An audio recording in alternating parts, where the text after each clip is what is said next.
Sebelumnya di Orient episode 7. Di pasar para samurai, Musashi menunjuk Kojiro sebagai ketua klan mereka dengan nama Kanemaki Kojiro. Sementara itu, untuk bisa mendapatkan pedang Kitetsu, para peserta harus mengikuti ujian kelayakan yang akan menentukan kekuatan masing-masing. Kojiro berhasil melewati ujiannya dengan mudah. Namun, beda hal dengan Musashi. Dia melewati ujian yang berat. Dan berapa kali pun ia mencoba, tetap saja gagal. Kita juga melihat momen keren Kojiro, setelah mendapatkan pedang Kitetsu saat menebas beberapa monster yang datang menyerang. Yap, kita masuk ke episode 8. Di mana episode kali ini berjudul, Dewi Obsidian.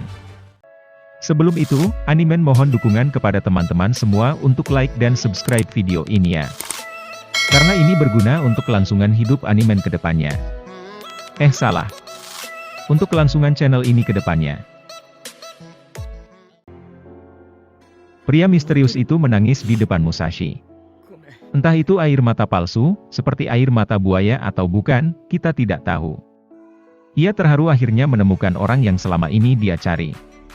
Musashi bertanya apakah ada cara untuknya bisa menjadi lebih kuat. Dengan tersenyum pria ini menjawab ada. Aku harus bagaimana agar bisa menggunakan pedang Kitetsu? Tanya Musashi. Kau cukup menerima batu hitam ini saja. Jawab pria tersebut. Ia pun memperlihatkan kekuatannya pada Musashi. Seketika muncul lubang berbentuk persegi yang sangat dalam. Hal itu membuat Musashi dan penduduk di sekitar kaget. Lantas pria tersebut melemparkan sebuah pedang kepada Musashi dan meminta untuk mencobanya. Musashi berkata, bukankah kita tidak bisa menggunakan pedang Kitetsu? Tapi pria ini menjawab, kau yang akan menjadi pedang Kitetsu. Dengan kekuatan yang ada dalam dirimu, kau bisa menjadi pedang Kitetsu terkuat. Pria ini berencana akan menjadikan Musashi sebagai pedang, namun Musashi menolaknya. Merasa dipermainkan, Musashi mencoba menyerang pria tersebut dengan tangan kosong. Tapi yang ada, malah Musashi yang jatuh ke dalam lubang yang dibuat oleh pria itu. Bahan-bahan untuk pedang menuju ke tungku.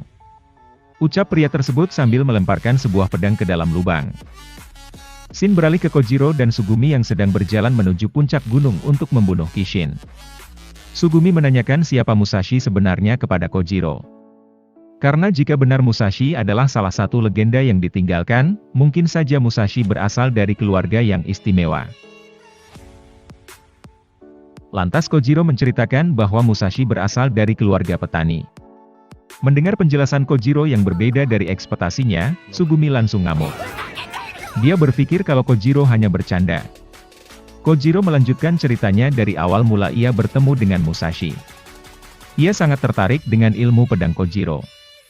Hingga akhirnya ia belajar dan bermain bersama. Begitu juga dengan orang tua Musashi. Saat orang lain di kotanya membenci samurai, mereka sangat baik kepada Kojiro dan ayahnya. Sayang, mereka meninggal karena penyakit. Beralih ke Musashi. Pria misterius tadi dihampiri oleh rekannya. Di sini diketahui kalau pria itu bernama Inukai Shirou. Dan rekannya bernama Inusaka Nanao. Sekarang akhirnya kau menemukannya. Laki-laki berambut merah yang mempunyai dewi di dalam tubuhnya, ucap Nanao. Ya, dewi yang sudah lama aku cari. Dewi Obsidian, ucap Shirou. What? Animen gak salah dengar kan? Aduh goblok. Kan Animen sendiri yang bilang. Tidak lama kemudian, Shirou meninggalkan tempat itu dan menyuruh Nanao untuk berjaga. Terlihat di sini Nanao begitu simpati dengan Musashi. Sementara itu, Musashi mencoba berpegangan ke dinding lubang dengan tangannya namun gagal. Ia melihat pedang yang dijatuhkan Shirou dan menggunakannya untuk berpegangan ke dinding. Untuk sementara, itu berhasil. Namun batu hitam kembali muncul dari tubuhnya. Tidak putus asa, Musashi juga menggunakan batu hitam itu untuk memanjat. Itu akan gawat. Sekarang kau harus bersembunyi. Terdengar suara wanita yang entah dari mana yang membuat batu hitam memenuhi tubuh Musashi dan ia terjatuh ke dalam lava. Tinggallah denganku selamanya di sini. Ucap wanita yang merupakan Dewi Obsidian menurut Shirou. Namun Musashi menolak dengan alasan ia harus membantu Kojiro. Mendengar jawaban Musashi, Dewi Obsidian ini berubah menjadi sosok yang menyeramkan. "Sudah kubilang kalau tidak ada yang membutuhkanmu kan?" ucapnya. Ia pun memaksa Musashi untuk mengingat masa lalunya. Di hari kematian kedua orang tuanya karena wabah penyakit. Penduduk kota menyebut itu adalah akibat karena tidak percaya pada iblis. Setelah kematian orang tuanya, Musashi pergi ke sana kemari mengunjungi kerabat keluarga agar mau menerimanya. Tapi sayang, tidak ada satupun yang bersedia. Ia diperlakukan seperti itu, karena kedekatannya dengan keluarga Kojiro. Bahkan pamannya sendiri pun tidak mau menerimanya.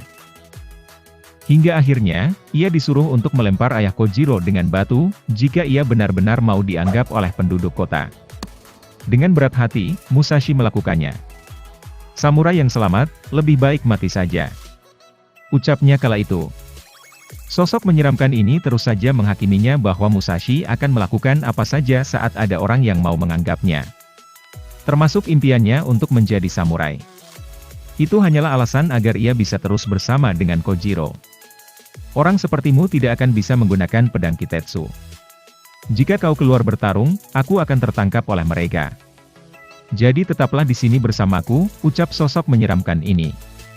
Musashi tidak bisa berkata apa-apa hingga seluruh tubuhnya berubah menjadi batu. Dan, episode 8 pun berakhir dengan membatunya kita semua. Terima kasih buat kalian yang sudah nonton. Sampai ketemu lagi di video anime berikutnya. Makan permen di kota Banjar. Cakap. Makannya sambil pakai sepatu. Ini anime baru belajar. Mohon bimbingan dan doa restu.